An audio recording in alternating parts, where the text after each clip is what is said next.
찬양하심으로 경건을 시작하도록 하겠습니다.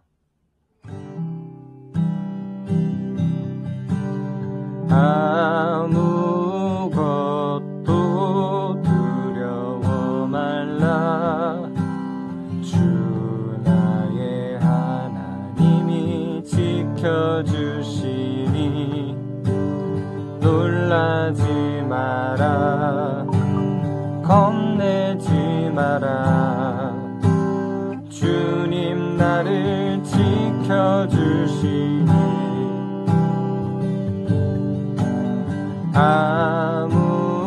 아무것도 두려워 말라. 주 나의 하나님이 지켜주시니 놀라지 마라. 겁내지 마라. 주님 나를 지켜주시니 내 맘이 힘에 겨워 지칠지라도 주님 나를 지켜주시네.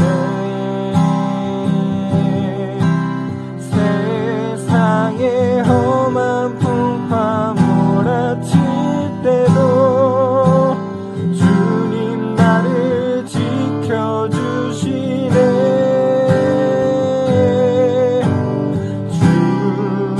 주님은 나의 산성,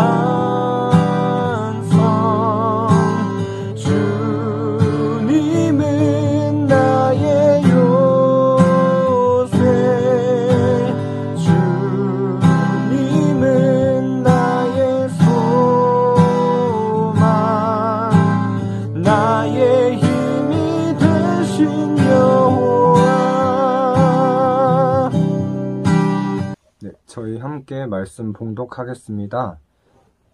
봉독하신 말씀은 마태복음 26장 26절에서 28절 말씀입니다. 마태복음 26장 26절에서 28절 말씀 읽겠습니다. 그들이 먹을 때에 예수께서 떡을 가지사 축복하시고 떼어 제자들에게 주시며 이르시되 받아서 먹으라. 이것은 내 몸이니라 하시고 또 잔을 가지사 감사기도 하시고 그들에게 주시며 이르시되 너희가 다 이것을 마시라. 이것은 죄 사함을 얻게 하려고 많은 사람을 위하여 흘리는 바 나의 피 곧 언약의 피니라. 아멘. 유대인 절기 중에 큰 두 가지 절기가 있는데 하나는 유월절이고 7일 후에 무교절이 있습니다. 유월절 후 일주일 동안 누룩 없는 빵을 먹고 그 다음 무교절이 되는 것입니다. 구약에서 이스라엘이 출애굽하기 전 유월절에 백성들은 쓴 식물을 먹고 소금물을 마시며 애굽의 압제에 느꼈던 그 쓰라림을 되새겼습니다. 누룩은 빵에 들어가는 효모입니다. 영적인 의미로 이것은 하나님 앞에서 거룩하게 사는 것을 의미합니다. 하나님께서 그 백성들에게 거룩하라고 말씀하셨습니다. 누룩이나 효모가 들어간 빵은 부풀고 죄가 우리 삶에 들어왔을 때 효모가 빵에 들어간 것처럼 그것이 우리를 부패하게 만들고 온몸 구석구석에 스며들어서 부풀리는 그런 역할을 하는 것이 아닌가 생각이 듭니다. 당시 유월절의 상황을 살펴보면 이스라엘 백성들이 이집트를 떠나기 바로 전날 밤 10재앙 중 9번째 재앙을 내리시고 그 다음 장자의 죽음을 예고하셨는데 파라오는 그 당시 백성들을 보내기로 약속했지만 다시 마음이 굳어진 상태였죠. 그때 하나님께서 모세에게 말씀하셨습니다. 이 마지막 재앙을 통해 파라오는 백성들을 보내게 될 것이다. 마지막 재앙은 이집트의 모든 사람과 동물의 장자, 첫 번째 남자인 사람과 짐승을 모두 다 죽이게 될 것이다. 출애굽기 12장 21절에서 23절 말씀 보겠습니다. 모세가 이스라엘 모든 장로를 불러서 그들에게 이르되 너희는 나가서 너희의 가족대로 어린 양을 택하여 유월절 양으로 잡고 우슬초 묶음을 가져다가 그릇에 담은 피에 적셔서 그 피를 문 임방과 좌우 설주에 뿌리고 아침까지 한 사람도 자기 집 문 앞에 가지 말라. 여호와께서 애굽 사람들에게 재앙을 내리려고 지나가실 때에 문 임방과 좌우 문설주의 피를 보시면 여호와께서 그 문을 넘으시고 멸하는 자에게 너희 집에 들어가서 너희를 치지 못하게 하실 것임이니라. 네. 당시 사람들은 뭘 하고 있었을까요? 집에 있었습니다. 마치 지금 바이러스가 창궐한 시대에 격리되어 있는 사람들처럼 말입니다. 천사들이 밖에 돌아다니고 있으니 밖에 나갈 수가 없었습니다. 그들은 양의 피를 문설주에 바른 거주지를 처소 삼았습니다. 그 안에서 하나님께서 죽이기로 작정하신 자들이 보호를 받게 된 것이죠. 이 유월절의 사건은 예수님께서 자신을 내어드림으로써 우리가 지불해야 할 대가를 대신 치루어 주신 것과 같습니다. 우리는 더 이상 그 문제로 고통받지 않아도 되고 죽음은 십자가에 의해서 점령되었습니다. 네, 우리 한 번 더 말씀 마태복음 26장 20절에서 21절 살펴보겠습니다. 네. 저물 때에 예수께서 12제자와 함께 앉으셨더니 그들이 먹을 때에 이르시되 내가 진실로 너희에게 이르노니 너희 중에 한 사람이 나를 팔리라 하시니 제자들은 유다가 예수님을 배신할 줄 전혀 예상하지 못했습니다.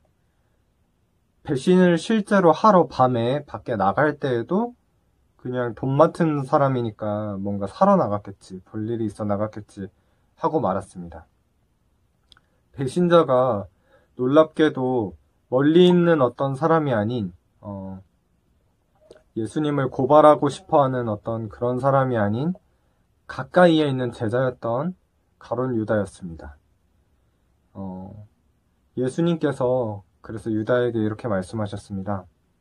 그는 태어나지 않는 게 더 나을 뻔했다. 네. 예수님께서 만찬 때 말씀하신 내용들은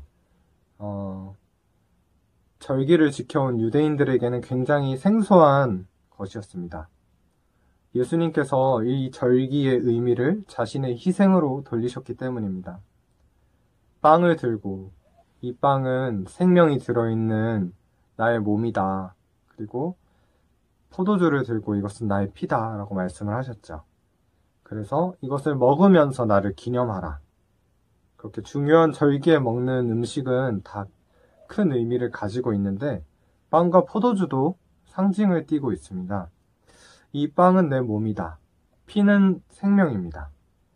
유대인들은 아직도 동물의 피를 먹지 않습니다. 그것 안에 생명이 있다고 생각하기 때문입니다.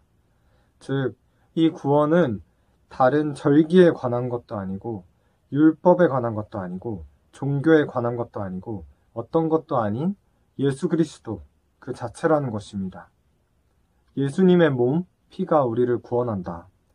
예수님의 육체와 생명인 피가 우리를 구원하는 것입니다. 이것은 다른 것이 아닌 그분 자체에 대해서만 말하고 있는 것입니다. 결국 구원은 예수 그리스도 한 분만으로 이루어지는 것입니다. 우리가 해야 할 가장 중요한 질문은 예수님이 진정 누구이시고 그분이 행하신 일이 어떤 것인가를 물어보는 것일 것입니다. 예수님은 내가 곧 길이요 진리요 생명이라고 말씀하셨습니다. 누구도 나를 말미암지 않고는 아버지께로 올 자가 없느니라. 요한복음 14장 6절 말씀입니다. 하나님께서 인간의 몸을 입으시지 않는 한 아무도 그런 말을 할 수가 없을 것입니다. 예수님께서는 모든 포커스를 자신에게로 맞추시고 이렇게 우리에게 말씀하시는 듯합니다. 내가 무엇을 이룰 것인지를 똑바로 지켜봐. 우리는 바라봐야 합니다. 예수님께서 십자가를 지심으로 우리를 죽음에서 승리케 하심을 진짜 바라볼 수 있었으면 좋겠습니다. 누가복음 22장 19절 말씀에 또 떡을 가져 감사기도 하시고 떼어 그들에게 주시며 이르시되 이것은 너희를 위하여 주는 내 몸이라 너희가 이를 행하여 나를 기념하라 하시고 유대인들이 유월절에 쓴 허브와 소금물을 마시며 예수님을 기억한 것처럼 우리는 예수님께 우리의 시선을 고정해야 할 것입니다. 사순절 넷째 주일 오늘 예수님께서 이루신 일을 다시금 함께 묵상하였으면 좋겠습니다. 우리는 가룟 유다처럼 예수님을 이용하고 팔아먹어서 태어나지 않았으면 더 좋을 뻔했다라는 책망을 듣지 않는 칭찬받는 주님의 자녀들이 되기를 소망합니다. 저희가 결단할 것은 예수님의 희생과 헌신에 감사하며 십자가의 사랑을 전하는 교사가 되도록 결단하시고요. 저희가 기도할 것은 하나님, 우리를 위해 모든 것을 주신 예수님을 위해 헌신하는 교사가 되게 하소서. 함께 기도하고 제가 잠깐 기도하겠습니다. 주님 감사합니다. 하나님께 헌신하기 원합니다. 아버지, 주님만 바라보기 원합니다. 다른 정말 보기 좋은, 모양 좋은 그런 것들에 집중하지 않고 사람 시선 집중하지 않고 내가 뭔가를 할 수 있다고 정말 내 고집 내려놓지 않고 그렇게 아둥바둥 달리는 것이 아닌 온전히 주님 예수 그리스도의 그 능력, 주 예수 그리스도의 그 보혈, 하나님 당신이 누구이신지, 당신이 어떤 일을 행하시는지 그것을 목도하기 원합니다. 하나님 우리 모두 예수를 바라보게 하시옵소서. 감사하며 예수님의 이름으로 기도드립니다. 네, 제가 잠깐 기도하고 마치겠습니다. 주님 감사합니다. 우리가 이 시간 사순절 넷째 주일 주님을 목도하기 원합니다. 우리가 밖에 나가지 못하고 전염병이 창궐한 이 상황에 더욱더 말씀과 기도, 회개에 집중하게 하여 주시옵소서. 하나님께 더욱더 가까이 나아가는 우리 소년부 되게 하여 주시옵소서. 감사하며 예수님의 이름으로 기도드립니다. 아멘.